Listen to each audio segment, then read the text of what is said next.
Bienvenue dans l'émission Saveurs divines. Cette bonne nouvelle du royaume sera prêchée dans le monde entier pour servir de témoignage à toutes les nations. Alors viendra la fin. Ce pain céleste vous est présenté par Immaculée Niraneza.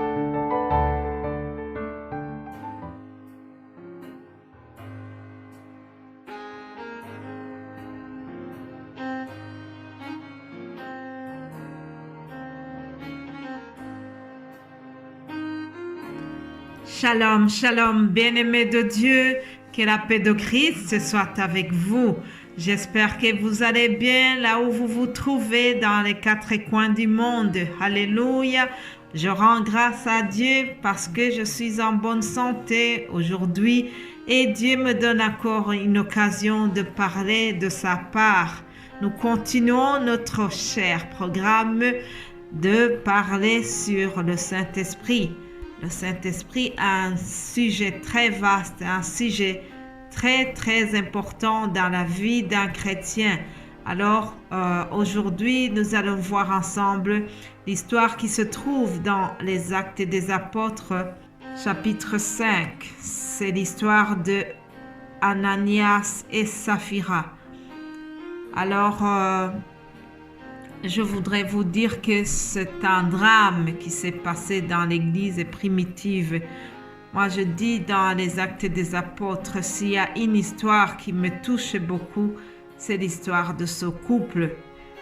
Sans tarder, je vous lis le passage et puis nous allons continuer après. Mais un homme nommé Ananias avec Saphira, sa femme, vendit une propriété et retint une partie du prix. Sa femme le sacha, puis il apportant le reste et le déposant aux pieds des apôtres. Pierre lui dit, Ananias, pourquoi Satan a-t-il rempli ton cœur au point que tu mentes au Saint-Esprit et que tu aies retenu une partie du prix du champ?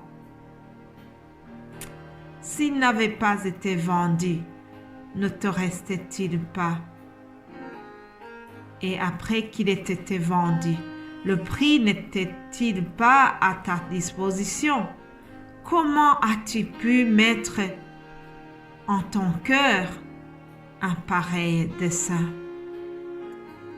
Ce n'est pas à des hommes que tu as menti, mais à Dieu.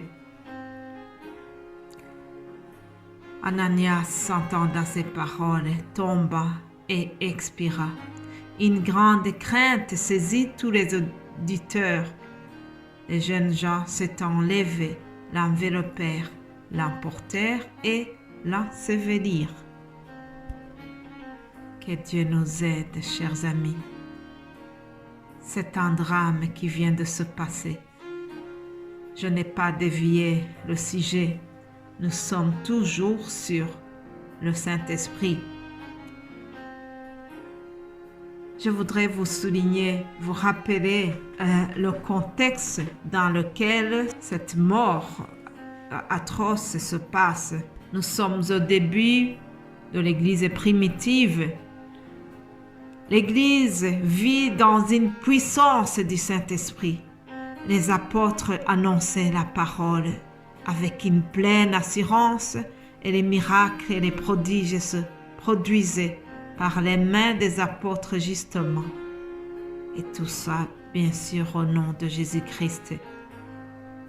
Alors, suite à cela, l'apôtre Pierre était rempli de la puissance du Saint-Esprit.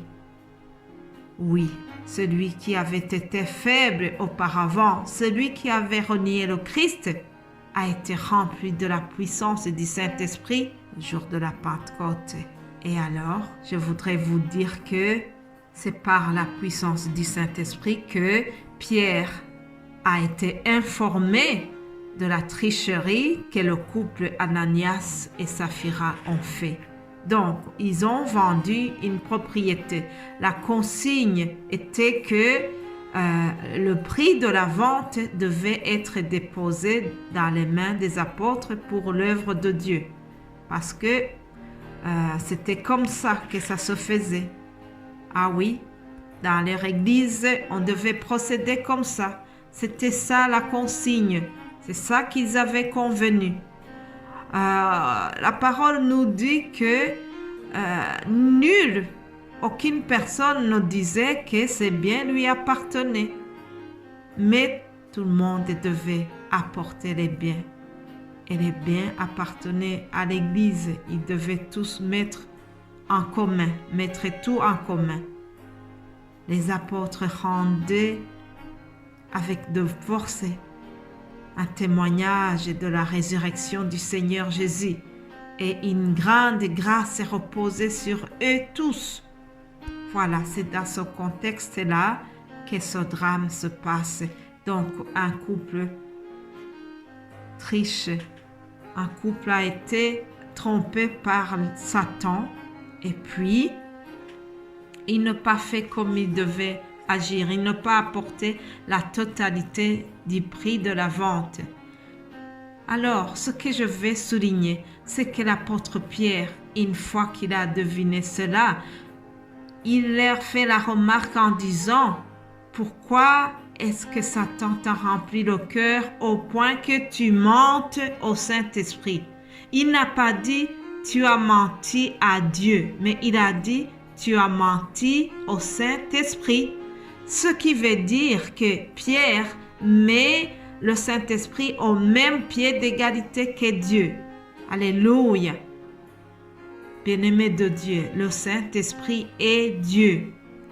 Pierre dit, tu as menti au Saint-Esprit. Alors, après, il dit, ce n'est pas à des hommes que tu as menti, mais à Dieu. C'est ce que nous lisons au verset 4. Ceci nous confirme que Pierre met le Saint-Esprit au même pied d'égalité que à Dieu. Voilà ce que je voulais souligner aujourd'hui. Le Saint-Esprit est Dieu. C'est la même chose dans ce texte que nous venons de lire. Ils sont mis au même pied d'égalité. Alors, ce que je voudrais souligner aussi, c'est que pour Dieu, il y a ce qu'on appelle la tolérance zéro. Humainement parlant, on pourrait se dire, mais ce couple a été jugé très sévèrement, puisqu'ils ont quand même été gentils en apportant la moitié du prix de la vente. Ils ont accepté de donner quand même la moitié. Humainement parlant, on peut se dire comme ça. Mais ce n'est pas comme ça que ça doit être. Pour Dieu, c'est tout ou rien. Je répète, pour le Saint-Esprit, il y a une tolérance zéro. On ne peut pas donner une partie de son cœur. Dieu veut que nous lui donnons tout notre cœur. Ah oui, quelqu'un a chanté « Je te donne mon cœur, il ne m'appartient plus. Ce que j'ai de meilleur, tout est pour toi, Jésus. » Un parfum de valeur sur toi est répandu. C'est l'offrande de mon cœur. Je suis à toi, Jésus. Ça, c'est les paroles d'une chanson que j'aime beaucoup. Je te donne mon cœur, mais c'est aussi la leçon que nous devons tirer de ce drame qui se passe dans les Actes des Apôtres.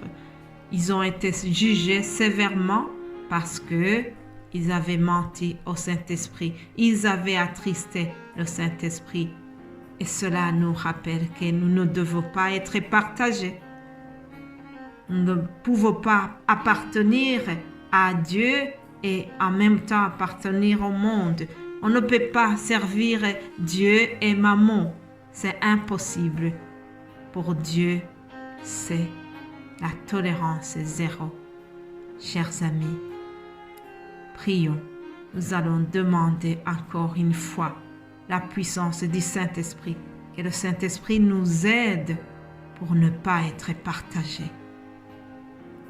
Seigneur, merci beaucoup pour cette parole que nous venons d'écouter. Je prie, Père, que tu accompagnes cette parole. Fais-toi glorifier au travers ce que je viens d'annoncer à ton peuple. Je supplie le Saint-Esprit de Dieu qu'il vienne à notre aide et que nous puissions vivre pleinement en étant pour toi entièrement.